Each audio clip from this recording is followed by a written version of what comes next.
Dear students, welcome to the 100 Days of Data Science.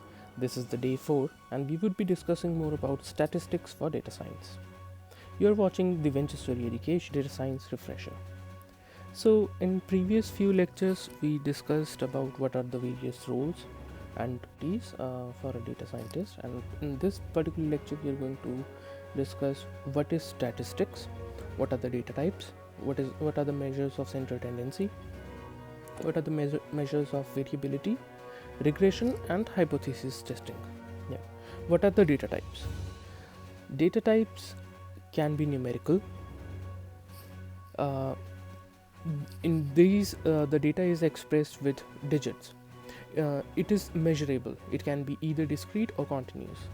In categorical, we have the qualitative data that is classified into categories. It can be nominal, that is there is no order, or ordinal, that is these are the ordered data.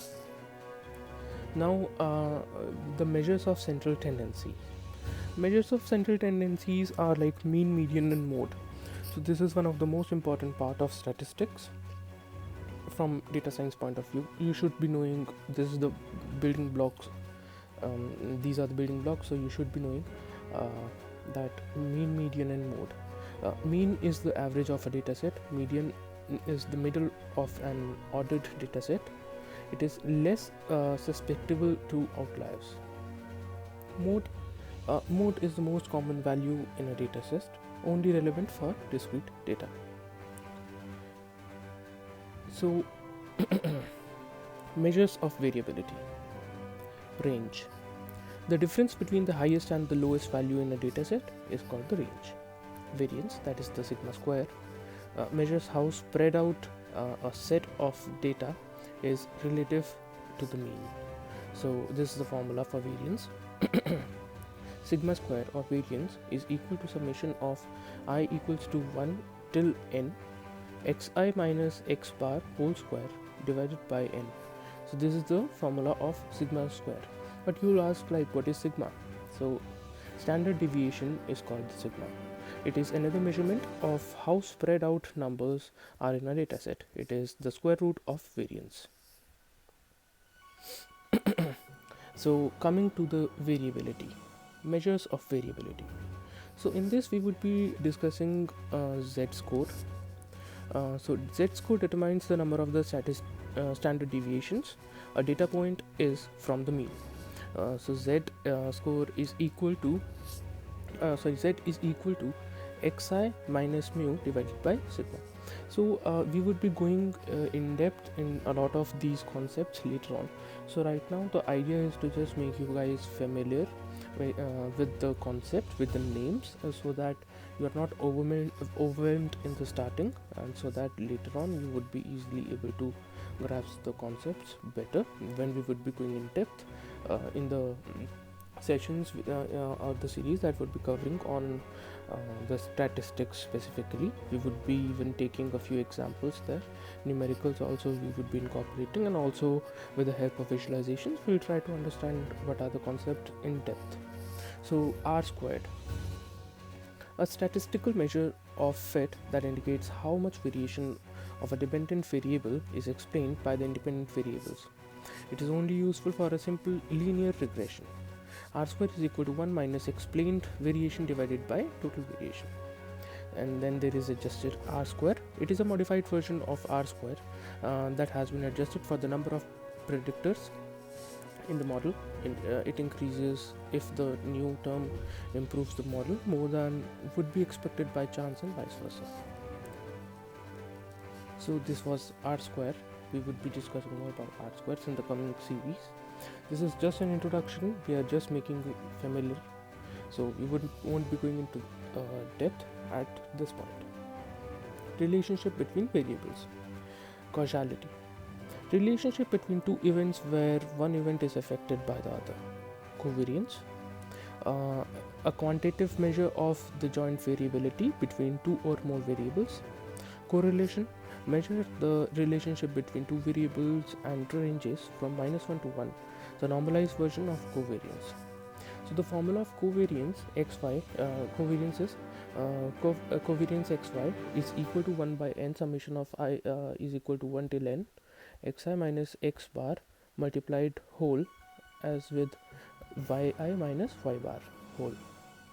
So, and the formula of our correlation is correlation of x and y equals to covariance xy divided by under root of variance x multiplied by variance y. So, and there are a few graphs that you can see.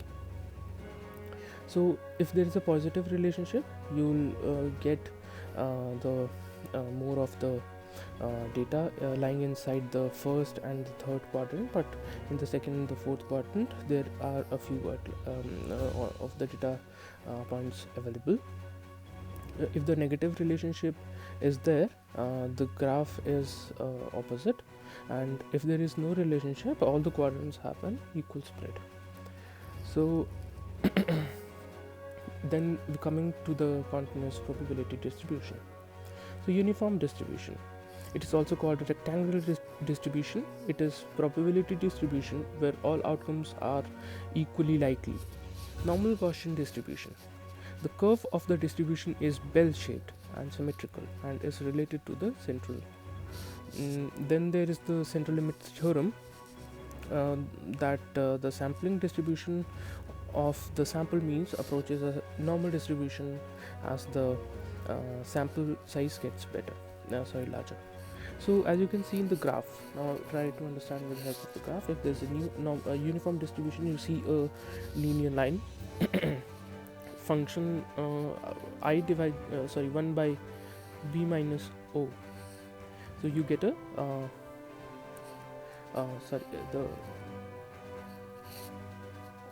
a linear line. When now coming to the normal distribution, you see there is a bell-shaped curve. So normal Gaussian distribution, it depends. The third graph, as you can see. So this is the graph for normal Gaussian distribution. So by now you should have an idea of the various of at least one particular form of a distribution, that is the normal Gaussian distribution. Continuous probability distribution, exponential distribution. So exponential distribution is a probability distribution of the time between the events in a Poisson point process.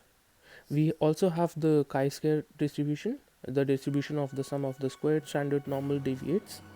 We also have the Bernoulli distribution, the distribution of a random variable which takes a single trial and only two possible outcomes, namely 1, that is success, with probability p, and 0 as a failure, with probability -1. So the graphs for exponential distribution, as you can see there, chi-square distribution is on the right hand side. So and the probability density is measured on the y-axis.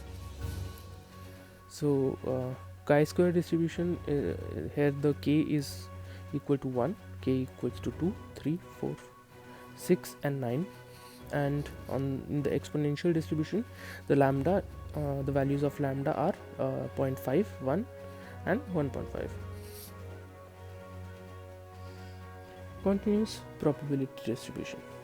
Binomial distribution, the distribution of the number of successes in a sequence of n independent experiments, and each with only two possible outcomes, namely 1, that is success, with a probability p, failure, and a probability -1.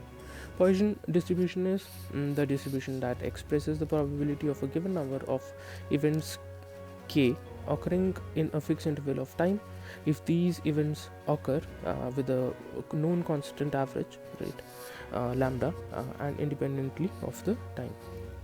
So here on the left hand side, the Bernoulli distribution, you can see here if x is 0 or 1, then we have p or -1. If the p for p, if like x is 1, and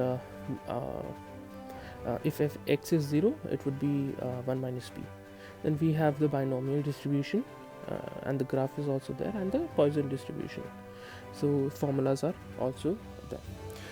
So now for now we are not going into detail of these particular things, the distributions and the mean, median, mode, but the homework, if you are following this series on a day-to-day basis, is that you have to remember the definitions of all these particular concepts, and also the graphs and the formulas.